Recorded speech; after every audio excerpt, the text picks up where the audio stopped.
ಸ್ನೇಹಿತರೆ, ಬಹುನಿರೀಕ್ಷಿತ ಸಿದ್ದರಾಮಯ್ಯ ಅವರ ಸಚಿವ ಸಂಪುಟದ ಪುನರ್ರಚನೆ ಶೀಘ್ರದಲ್ಲೇ ಆಗುತ್ತೆ ಅನ್ನುವ ಮಾಹಿತಿಗಳು ಇದೀಗ ಕಾಂಗ್ರೆಸ್ನ ಹೈಕಮಾಂಡ್ ಕಡೆಯಿಂದ ಲಭ್ಯವಾಗ್ತಿದ್ದಾವೆ. ರಾಜ್ಯದ ಸಚಿವ ಸಂಪುಟದ ಅಸಮರ್ಥ ಸುಮಾರು 12ರಿಂದ 15 ಸಚಿವರನ್ನ ಸಂಪುಟದಿಂದ ಕೈಬಿಟ್ಟು ಆ ಖಾಲಿಯಾಗಿರ್ತಕ್ಕಂಥ ಸಚಿವರ ಸ್ಥಾನಕ್ಕೆ ಕಾಂಗ್ರೆಸ್ನ ಹಿರಿಯ ಶಾಸಕರಿಗೆ ಕಾಂಗ್ರೆಸ್ ಹೈಕಮಾಂಡ್ ಈ ಬಾರಿ ಅವಕಾಶವನ್ನ ಮಾಡಿಕೊಡುತ್ತೆ ಅನ್ನುವ ಮಾಹಿತಿಗಳು ಲಭ್ಯವಾಗ್ತಿದ್ದು, ಈಗ ಸಿದ್ದರಾಮಯ್ಯನವರ ಸಚಿವ ಸಂಪುಟವನ್ನು ಸೇರೋದಕ್ಕೆ ಕಾಂಗ್ರೆಸ್ನ ಡಜನ್ಗೂ ಹೆಚ್ಚು ಹಿರಿಯ ಶಾಸಕರು ಪ್ರಯತ್ನವನ್ನ ಮಾಡ್ತಿರ್ತಕ್ಕಂಥದ್ದು ಕಾಂಗ್ರೆಸ್ಗೆ ಒಂದು ರೀತಿಯ ನುಂಗ್ಲಾರ್ದ ತುಪ್ಪವಾಗಿ ಪರಿಣಮಿಸಿದೆ ಎನ್ನುವ ಒಂದು ಸ್ಪಷ್ಟ ಸೂಚನೆಗಳು ಸಿಗ್ತಾ ಇದ್ದಾವೆ. ಇದ್ ಕಡೆ 12ರಿಂದ 15 ಸಚಿವರನ್ನು ಯಾರನ್ನ ಕೈ ಬಿಡಬೇಕು ಅನ್ನುವ ಗೊಂದಲದಲ್ಲಿ ಮುಖ್ಯಮಂತ್ರಿ ಹಾಗೂ ಉಪಮುಖ್ಯಮಂತ್ರಿಗಳಿದ್ರೆ ಯಾರನ್ನ ಹೊಸದಾಗಿ ಸಚಿವ ಸಂಪುಟಕ್ಕೆ ಸೇರಿಸ್ಕೊಳ್ಬೇಕು ಅನ್ನುವ ಗೊಂದಲ ಕೂಡ ಈ ಕಾಂಗ್ರೆಸ್ ನಾಯಕರಿಗೆ ಇದೆ ಎನ್ನುವ ಮಾತುಗಳು ಕೇಳಿ ಬರ್ತಾ ಇದ್ದಾವೆ.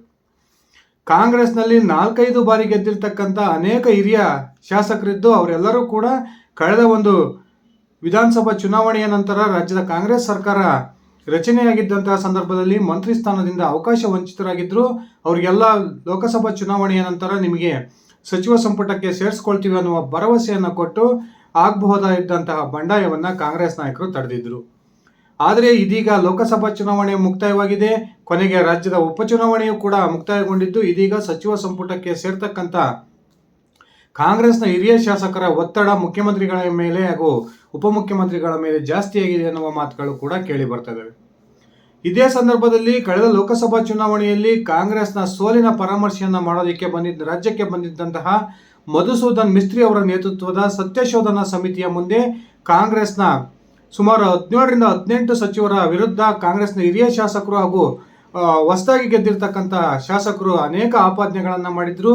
ತಕ್ಷಣಕ್ಕೆ ಇವರನ್ನು ಸಚಿವ ಸಂಪುಟದಿಂದ ಕೈಬಿಟ್ಟು ಸಮರ್ಥರಿರ್ತಕ್ಕಂಥ ಕಾಂಗ್ರೆಸ್ನ ಹಿರಿಯ ಶಾಸಕರಿಗೆ ಸಚಿವ ಸಂಪುಟದಲ್ಲಿ ಕೆಲಸ ಮಾಡ್ತಕ್ಕಂಥ ಅವಕಾಶವನ್ನು ಮಾಡಿಕೊಡಿ ಎನ್ನುವ ಅಹವಾಲನ್ನು ಕೂಡ ಮಧುಸೂದನ್ ಮಿಸ್ತ್ರಿ ಅವರ ನೇತೃತ್ವದ ತಂಡಕ್ಕೆ ಕಾಂಗ್ರೆಸ್ನ ಅನೇಕ ನಾಯಕರು ಇಟ್ಟಿದ್ರು.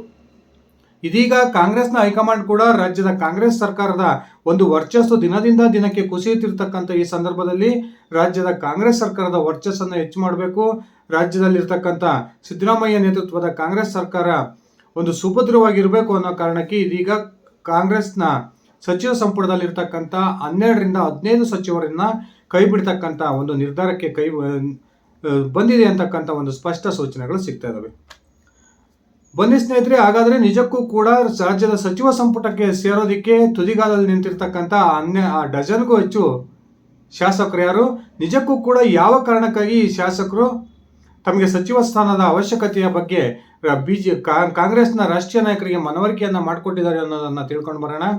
ಅದಕ್ಕಿಂತ ಮುಂಚೆ ನೀವಿನ್ನು ನನ್ನ ಇಟ್ಟಿಗೆಯ ಮಂತ್ ಯೂಟ್ಯೂಬ್ ಚಾನಲ್ಗೆ ಸಬ್ಸ್ಕ್ರೈಬ್ ಮಾಡ್ಕೊಂಡಿಲ್ಲ ಅಂದರೆ ದಯವಿಟ್ಟು ಸಬ್ಸ್ಕ್ರೈಬ್ ಮಾಡಿಕೊಂಡು ಬೆಲ್ ಬಟನ್ನ ಕ್ಲಿಕ್ ಮಾಡಿ.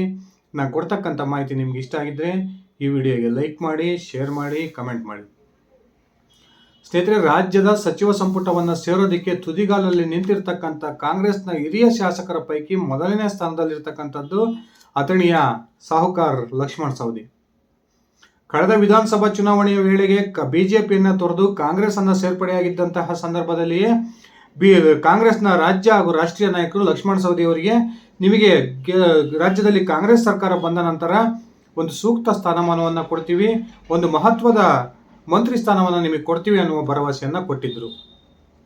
ಆದರೆ ರಾಜ್ಯದ ಕಾಂಗ್ರೆಸ್ ಸರ್ಕಾರ ಅಸ್ತಿತ್ವಕ್ಕೆ ಬಂದು 18 ತಿಂಗಳು ಕಳೆದರೂ ಕೂಡ ಲಕ್ಷ್ಮಣ್ ಸವದಿ ಅವರಿಗೆ ಯಾವುದೇ ಒಂದು ಮಂತ್ರಿ ಸ್ಥಾನವನ್ನು ಕೊಡೋದ್ರಲ್ಲಿ ರಾಜ್ಯದ ಮುಖ್ಯಮಂತ್ರಿಗಳಾಗಲಿ AICC ನಾಯಕರಾಗಲಿ ವಿಫಲವಾಗಿರ್ತಕ್ಕಂಥದ್ದು. ಬಹುತೇಕ ಇದೇ ಸ್ಥಿತಿ ಮುಂದುವರೆದಿದ್ದೆ ಆದರೆ ಲಕ್ಷ್ಮಣ್ ಸವದಿ ಅವರು ಕಾಂಗ್ರೆಸ್ ಅನ್ನು ತೊರೆಯತಕ್ಕಂಥ ನಿರ್ಧಾರಕ್ಕೆ ಬರ್ತಾರೆ ಅನ್ನುವ ಮಾಹಿತಿಗಳು ಲಭ್ಯವಾಗ್ತಿದ್ದಾವೆ.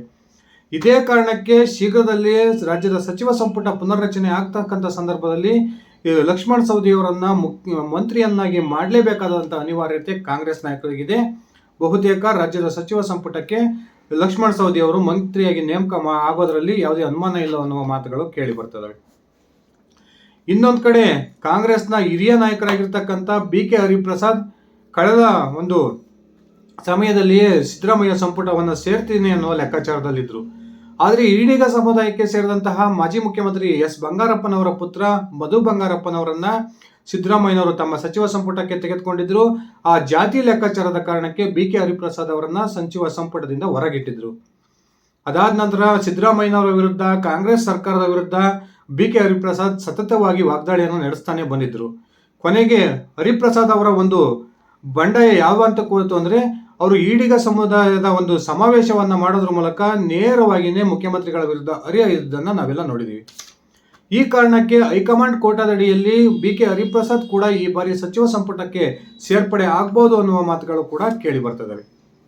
ಅದೇ ರೀತಿ ಹಳಿಯಾಳದಿಂದ ಸತತವಾಗಿ ಗೆಲುವನ್ನು ಕಾಣ್ತಾ ಬರ್ತಿರ್ತಕ್ಕಂಥ ಕಾಂಗ್ರೆಸ್ನ ಮತ್ತೊಬ್ಬ ಹಿರಿಯ ನಾಯಕ RV ದೇಶಪಾಂಡೆ ಸಹ ಸಚಿವ ಸ್ಥಾನದ ಆಕಾಂಕ್ಷಿಯಾಗಿದ್ದು, ಈ ಬಾರಿ ದಿನೇಶ್ ಗುಂಡೂರಾವ್ ಅವರನ್ನ ಸಚಿವ ಸಂಪುಟದಿಂದ ಕೈಬಿಟ್ಟು ಅವರ ಸ್ಥಾನಕ್ಕೆ ಬ್ರಾಹ್ಮಣ ಸಮುದಾಯಕ್ಕೆ ಸೇರಿದಂತಹ RV ದೇಶಪಾಂಡೆ ಅವರನ್ನ ಸಂಪುಟಕ್ಕೆ ತೆಗೆದುಕೊಳ್ಳಲೇಬೇಕಾದಂತಹ ಅನಿವಾರ್ಯತೆ ಸಿದ್ದರಾಮಯ್ಯನವ್ರಿಗಿದೆ.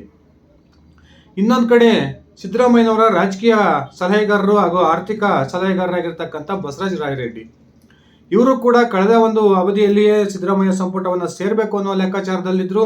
ಕೊನೆಗೆ ಅವರಿಗೆ ಸಂಪುಟ ದರ್ಜೆಯ ಒಂದು ಸ್ಥಾನಮಾನವನ್ನು ಕಲ್ಪಿಸಿ ಅವ್ರನ್ನ ಸಮಾಧಾನ ಮಾಡಲಾಗಿತ್ತು. ಆದರೆ ಇದೀಗ 2ನೇ ಬಾರಿ ಸಚಿವ ಸಂಪುಟ ಪುನರ್ರಚನೆ ಆದರೆ ಆ ಒಂದು ಸಂದರ್ಭದಲ್ಲಿ ರಾಜ್ಯದ ಸಚಿವ ಸಂಪುಟವನ್ನು ನಾನು ಸೇರಲೇಬೇಕು ಅನ್ನುವ ಪ್ರಯತ್ನಕ್ಕೆ ಬಸವರಾಜ ರಾಯರೆಡ್ಡಿ ಅವರು ಕೂಡ ಕೈ ಹಾಕಿದ್ದು, ಬಹುತೇಕ ಸಿದ್ದರಾಮಯ್ಯನವರು ಕೂಡ ಬಸವರಾಜ ರಾಯರೆಡ್ಡಿ ಅವರನ್ನ ಸಚಿವ ಸಂಪುಟಕ್ಕೆ ನೇಮಕ ಮಾಡ್ಕೊಳ್ತಾರೆ ಅನ್ನುವ ಒಂದು ಸ್ಪಷ್ಟ ಸೂಚನೆಗಳು ಕೂಡ ಸಿಗ್ತಾ ಇದ್ದಾವೆ. ಇನ್ನೊಂದು ಕಡೆ ವಿಜಯಾನಂದ ಕಾಶ್ಯಪ್ಪನವರ್ ಹಾಗೂ ವಿನಯ್ ಕುಲಕರ್ಣಿ ಇಬ್ಬರು ಕೂಡ ಪಂಚಮಸಾಲಿ ಸಮುದಾಯಕ್ಕೆ ಸೇರಿದವರಾಗಿದ್ದು, ರಾಜ್ಯದ ಕಾಂಗ್ರೆಸ್ ಸರ್ಕಾರ ಅಸ್ತಿತ್ವಕ್ಕೆ ಬರೋದ್ರಲ್ಲಿ ಪಂಚಮಸಾಲಿ ಸಮುದಾಯವನ್ನ ಒಗ್ಗೂಡಿಸಿದಂಥ ನಾಯಕರಲ್ಲಿ ಇವರಿಬ್ಬರು ಕೂಡ ಪ್ರಮುಖರು. ಈ ಇಬ್ಬರ ಪೈಕಿ ಒಬ್ಬರನ್ನ ಈ ಬಾರಿ ಸಚಿವ ಸಂಪುಟಕ್ಕೆ ಸೇರಿಸಿಕೊಳ್ಳಲೇಬೇಕಾದಂಥ ಅನಿವಾರ್ಯತೆ ಸಿದ್ದರಾಮಯ್ಯನವರಿಗೆ ಎದುರಾಗಿದೆ ಅನ್ನುವ ಒಂದು ಸ್ಪಷ್ಟ ಮಾಹಿತಿಗಳು ಸಿಗ್ತಾ ಇದ್ದಾವೆ. ಒಂದು ವೇಳೆ ಈ ಇಬ್ಬರು ಶಾಸಕರನ್ನಲ್ಲಿ ಒಬ್ಬರನ್ನಾದ್ರೂ ಸಚಿವ ಸಂಪುಟಕ್ಕೆ ತೆಗೆದುಕೊಳ್ಳೇ ಹೋದರೆ ಆಗ ಪಂಚಮಸಾಲಿ ಸಮುದಾಯ ಸರ್ಕಾರದ ವಿರುದ್ಧ ತಿರುಗಿ ಬೀಳುತ್ತೆ ಅನ್ನೋ ಒಂದು ಸ್ಪಷ್ಟ ಸೂಚನೆಗಳು ಕೂಡ ಸಿಗ್ತಾ ಇದ್ದಾವೆ. ಆ ಕಾರಣಕ್ಕೆ ವಿನಯ್ ಕುಲಕರ್ಣಿ ಅಥವಾ ವಿಜಯಾನಂದ ಕಾಶ್ಯಪ್ಪನವರು ಇಬ್ಬರಲ್ಲಿ ಒಬ್ಬರು ಸಚಿವ ಸಂಪುಟದ ಸದಸ್ಯರಾಗಿ ನೇಮಕ ಆಗ್ಬೋದು ಅನ್ನುವ ಮಾತುಗಳು ಕೂಡ ಕೇಳಿ ಬರ್ತದವೆ. ಇನ್ನೊಂದು ಕಡೆ ಮಹಿಳಾ ಕೋಟಾದಡಿಯಲ್ಲಿ ಈಗಾಗಲೇ ಲಕ್ಷ್ಮೀ ಹೆಬ್ಬಾಳ್ಕರ್ ಮಹಿಳಾ ಮತ್ತು ಮಕ್ಕಳ ಕಲ್ಯಾಣ ಸಚಿವರಾಗಿದ್ದಾರೆ. ಸಾಕಷ್ಟು ವಿವಾದಗಳನ್ನು ತಮ್ಮ ಮೇಲೆ ಎಳ್ಕೊಂಡಿದ್ದಾರೆ. ಅದಷ್ಟೇ ಅಲ್ಲದೆ ಕಳೆದ ಲೋಕಸಭಾ ಚುನಾವಣೆಯಲ್ಲಿ ತಮ್ಮ ಪುತ್ರನಿಗೆ ಬೆಳಗಾವಿಯ ಟಿಕೆಟ್ ಅನ್ನು ತೆಗೆದುಕೊಂಡು ಪುತ್ರನನ್ನು ಗೆಲ್ಲಿಸಿಕೊಳ್ಳೋದಕ್ಕೆ ವಿಫಲವಾಗಿರೋದಷ್ಟೇ ಅಲ್ಲದೆ ತಮ್ಮ ಸ್ವಕ್ಷೇತ್ರವಾಗಿರ್ತಕ್ಕಂಥ ಬೆಳಗಾವಿ ಗ್ರಾಮೀಣದಲ್ಲೂ ಕೂಡ ಬಿಜೆಪಿ ಅಭ್ಯರ್ಥಿಗೆ ಬಹುದೊಡ್ಡ ಮಟ್ಟದ ಲೀಡನ್ನು ಬಿಟ್ಕೊಟ್ಟಿರೋ ಕಾರಣಕ್ಕೆ ಈಗ ಲಕ್ಷ್ಮೀ ಹೆಬ್ಬಾಳ್ಕರ್ ಅವರ ವಿರುದ್ಧ ಕೂಡ ಬಹುದೊಡ್ಡ ಅಸಮಾಧಾನ ಈ ಕಾಂಗ್ರೆಸ್ನಲ್ಲಿ ಉಂಟಾಗಿದೆ. ಆ ಕಾರಣಕ್ಕೆ ಬಹುತೇಕ ಲಕ್ಷ್ಮೀ ಹೆಬ್ಬಾಳ್ಕರ್ ಅವರನ್ನ ಸಚಿವ ಸಂಪುಟದಿಂದ ಕೈಬಿಟ್ಟು ಅವರ ಸ್ಥಾನಕ್ಕೆ ಉಮಾಶ್ರೀ ಅವರನ್ನ ನೇಮಕ ಮಾಡ್ಕೊಳ್ಳೋ ಒಂದು ಸಿದ್ಧತೆಯಲ್ಲಿ ಮುಖ್ಯಮಂತ್ರಿಗಳಿದ್ದಾರೆ ಅನ್ನುವ ಒಂದು ಸ್ಪಷ್ಟ ಮಾಹಿತಿಗಳು ಸಿಗ್ತಾ ಇದ್ದಾವೆ. ಇನ್ನೊಂದು ಕಡೆ ಅಲ್ಪಸಂಖ್ಯಾತ ಕೋಟಾದಡಿಯಲ್ಲಿ ಈಗಾಗಲೇ ವಿಧಾನಸಭೆಯ ಸಭಾಧ್ಯಕ್ಷರಾಗಿರ್ತಕ್ಕಂಥ UT ಖಾದರ್ ಕೂಡ ಸಚಿವ ಸಂಪುಟಕ್ಕೆ ಸೇರ್ತಕ್ಕಂಥ ಪ್ರಯತ್ನವನ್ನ ಮಾಡ್ತಾ ಇದ್ದಾರೆ ಅನ್ನುವ ಒಂದು ಸ್ಪಷ್ಟ ಮಾಹಿತಿಗಳು ಬರ್ತಾ ಇದ್ದು, ರಹೀಂ ಖಾನ್ ಅಥವಾ ಜಮೀರ್ ಅಹಮದ್ ಅವರನ್ನ ಸಚಿವ ಸಂಪುಟದಿಂದ ಕೈಬಿಟ್ಟು ಅವರ ಸ್ಥಾನಕ್ಕೆ UT ಖಾದರ್ ಅವರನ್ನ ಸಿದ್ದರಾಮಯ್ಯನವರು ನೇಮಕ ಮಾಡ್ಕೊಳ್ತಾರೆ ಅನ್ನುವ ಒಂದು ಮಾಹಿತಿಗಳು ಸಿಗ್ತಾ ಇದ್ದಾವೆ. ಇನ್ನೊಂದು ಕಡೆ ದಲಿತ ಸಮುದಾಯಕ್ಕೆ ಸೇರಿದ ಆಹಾರ ಮತ್ತು ನಾಗರಿಕ ಪೂರೈಕೆ ಸಚಿವರಾಗಿರ್ತಕ್ಕಂಥ KH ಮುನಿಯಪ್ಪನವರನ್ನ ಕೂಡ ಈ ಬಾರಿ ಅವರ ಒಂದು ಬಣ ರಾಜಕಾರಣದ ಕಾರಣಕ್ಕೆ ಹಾಗೂ ವಯಸ್ಸಿನ ಕಾರಣಕ್ಕೆ ಸಚಿವ ಸಂಪುಟದಿಂದ ಕೈ ಬಿಡಲಾಗುತ್ತೆ ಅನ್ನುವ ಒಂದು ಸ್ಪಷ್ಟ ಮಾಹಿತಿಗಳು ಸಿಗ್ತಾ ಇದ್ದಾವೆ.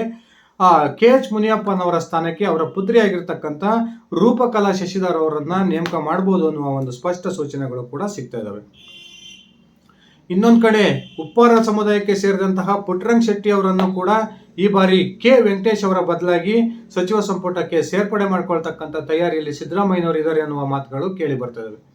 ಕಳೆದ ಒಂದು ಅವಧಿಯಲ್ಲಿಯೇ ಪುಟ್ಟರಂಗ ಶೆಟ್ಟಿ ಅವರನ್ನ ಯಾವಾಗ ಸಚಿವ ಸಂಪುಟದಿಂದ ಕೈ ಬಿಡ್ಲಾತೋ ಆ ಸಂದರ್ಭದಲ್ಲಿ ಪುಟ್ಟರಂಗ ಶೆಟ್ಟಿ ಅವರು ಬಹಿರಂಗವಾಗಿ ಸಿದ್ದರಾಮಯ್ಯನವರ ವಿರುದ್ಧ ವಾಗ್ದಾಳಿಯನ್ನು ನಡೆಸಿದ್ರು.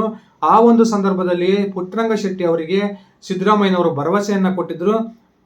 ರಾಜ್ಯದ ಸಚಿವ ಸಂಪುಟ ಪುನರ್ರಚನೆ ಆಗ್ತಕ್ಕಂಥ ಸಂದರ್ಭದಲ್ಲಿ ನಿಮಗೆ ನಾನು ಅವಕಾಶವನ್ನ ಮಾಡಿಕೊಡ್ತೀನಿ ಅನ್ನುವ ಮಾತನ್ನ ಹೇಳಿದ್ರು.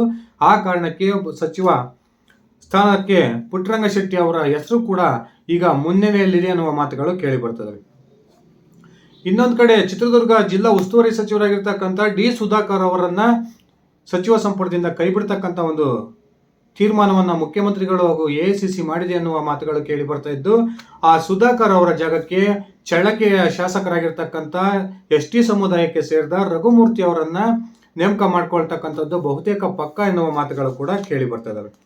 ಇನ್ನೊಂದು ಕಡೆ ಬೆಂಗಳೂರಿನ ಒಕ್ಕಲಿಗ ಸಮುದಾಯದ ಹಿರಿಯ ಶಾಸಕರಾಗಿರ್ತಕ್ಕಂಥ ಲೇಔಟ್ ಕೃಷ್ಣಪ್ಪನವರು ಕೂಡ ಸಚಿವ ಸಂಪುಟದ ಒಂದು ಸೇರ್ಪಡೆಗೆ ತುದಿಗಾಲಲ್ಲಿ ನಿಂತಿದ್ದು, ಕಳೆದ 2013ರಿಂದ 2018ರ ಅವಧಿಯಲ್ಲಿ ಸಿದ್ದರಾಮಯ್ಯ ನೇತೃತ್ವದ ಸಂಪುಟದಲ್ಲಿ ಕೊನೆಯ ಅವಧಿಯಲ್ಲಿ ಇವರು ಮಂಡ್ಯ ಜಿಲ್ಲಾ ಉಸ್ತುವಾರಿ ಸಚಿವರು ಅಷ್ಟೇ ಅಲ್ಲದೆ ವಸತಿ ಸಚಿವರಾಗೂ ಕೂಡ ಕಾರ್ಯವನ್ನು ನಿರ್ವಹಿಸಿರ್ತಕ್ಕಂಥ ಅನುಭವ ಕೃಷ್ಣಪ್ಪನವರಿಗಿದೆ.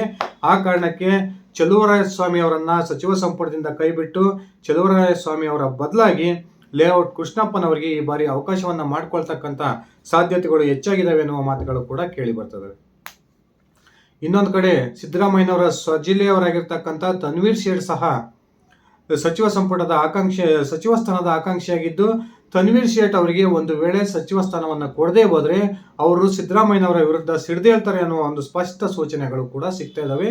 ಬಹುತೇಕ ರಹೀಂ ಖಾನ್ ಮತ್ತು ಜಮೀರ್ ಅಹಮದ್ ಅವರ ಇಬ್ಬರನ್ನೂ ಕೂಡ ಅಲ್ಪಸಂಖ್ಯಾತ ಕೋಟಾದಡಿಯಲ್ಲಿ ಕೈ ಬಿಟ್ಟರೆ ಆಗ UT ಖಾದರ್ ಮತ್ತೆ ತನ್ವೀರ್ ಶೇಠ್ಗೆ ಈ ಬಾರಿ ಅವಕಾಶ ಆಗ್ಬೋದು ಅನ್ನುವ ಮಾತುಗಳು ಕೂಡ ಕೇಳಿ ಬರ್ತದೆ. ಇನ್ನು ಕೊನೆಯದಾಗಿ ತುಮಕೂರು ಜಿಲ್ಲೆಯ ಹಿರಿಯ ಶಾಸಕರಾಗಿರ್ತಕ್ಕಂಥ ದೆಹಲಿಯ ವಿಶೇಷ ಪ್ರತಿನಿಧಿಯಾಗಿರ್ತಕ್ಕಂಥ TB ಜಯಚಂದ್ರ ಅವರನ್ನು ಕೂಡ KN ರಾಜಣ್ಣನವರ ಬದಲಾಗಿ ಈ ಬಾರಿ ಸಚಿವ ಸಂಪುಟಕ್ಕೆ ತೆಗೆದುಕೊಳ್ಬೋದು ಅನ್ನುವ ಒಂದು ಸೂಚನೆಗಳು ಸಿಗ್ತಾ ಇದ್ದು, TB ಜಯಚಂದ್ರ ಕೊನೆಯ ಅವಧಿಯಲ್ಲಿ ಕಳೆದ ಅವಧಿಯಲ್ಲಿಯೇ ಕೂಡ ಸಚಿವ ಸ್ಥಾನದ ಆಕಾಂಕ್ಷಿಯಾಗಿದ್ದು ಸಿದ್ದರಾಮಯ್ಯ ಹಾಗೂ ಸರ್ಕಾರದ ವಿರುದ್ಧ ತಮ್ಮ ಬೇಸರವನ್ನು ವ್ಯಕ್ತಪಡಿಸಿದ್ದನ್ನು ನೋಡಿದ್ದೀವಿ. ಈ ರೀತಿ ಕಾಂಗ್ರೆಸ್ನ 12ರಿಂದ 13 ಹಿರಿಯ ಶಾಸಕರು ಇದೀಗ ಸಚಿವ ಸ್ಥಾನದ ಆಕಾಂಕ್ಷಿಗಳಾಗಿದ್ದು ತುದಿಗಾಲಲ್ಲಿ ಸಚಿವ ಸಂಪುಟಕ್ಕೆ ಸೇರತಕ್ಕಂಥ ತಯಾರಿಯನ್ನ ಮಾಡ್ಕೊಳ್ತಿದ್ದಾರೆ ಎನ್ನುವ ಮಾತುಗಳು ಕೇಳಿ ಬರ್ತವೆ. ಆದರೆ ಕಾಂಗ್ರೆಸ್ನ ಯಾವ 12ರಿಂದ 13 ಸಚಿವರನ್ನ ಸಚಿವ ಸಂಪುಟದಿಂದ ಕೈ ಬಿಡಬೇಕು ಅನ್ನುವ ಗೊಂದಲದಲ್ಲಿ ಕಾಂಗ್ರೆಸ್ ನಾಯಕರು ಇದ್ದಾರೆ ಎನ್ನುವ ಮಾತುಗಳು ಕೇಳಿ ಬರ್ತಾ ಇದ್ದು, ಇವರನ್ನ ಸಚಿವ ಸಂಪುಟಕ್ಕೆ ತೆಗೆದುಕೊಂಡ್ರೂ ಕಾಂಗ್ರೆಸ್ನಲ್ಲಿ ಬಂಡಾಯ ಆಗುತ್ತೆ, ಆ 12 ಸಚಿವರಲ್ಲಿ ಕೈ ಬಿಟ್ಟರೂ ಕೂಡ ಬಂಡಾಯ ಆಗುತ್ತೆ ಅನ್ನುವ ಒಂದು ಸ್ಪಷ್ಟ ಸೂಚನೆಗಳು ಸಿಗ್ತಾ ಇದ್ದು, ಈ ಒಂದು ಇಕ್ಕಟ್ಟಿನ ಪರಿಸ್ಥಿತಿಯನ್ನ ರಾಜ್ಯದ ಕಾಂಗ್ರೆಸ್ ನಾಯಕರು ಯಾವ ರೀತಿ ನಿಭಾಯಿಸ್ತಾರೆ ಅನ್ನೋದೇ ಆಶ್ಚರ್ಯಕ್ಕೆ ಕಾರಣವಾಗಿದೆ. ಸ್ನೇಹಿತರೆ, ನಿಮ್ಮ ಅಭಿಪ್ರಾಯದ ಪ್ರಕಾರ ಸಚಿವ ಸಂಪುಟದಿಂದ ಯಾವೆಲ್ಲ ಸಚಿವರನ್ನ ಕೈ ಬಿಡಬೇಕು, ಅದೇ ರೀತಿ ಕಾಂಗ್ರೆಸ್ನ ಯಾವ ನಾಯಕರಿಗೆ ಸಚಿವ ಸಂಪುಟದಲ್ಲಿ ಅವಕಾಶವನ್ನ ಮಾಡಿಕೊಡ್ಬೇಕು, ದಯವಿಟ್ಟು ಕಮೆಂಟ್ ಮಾಡಿ.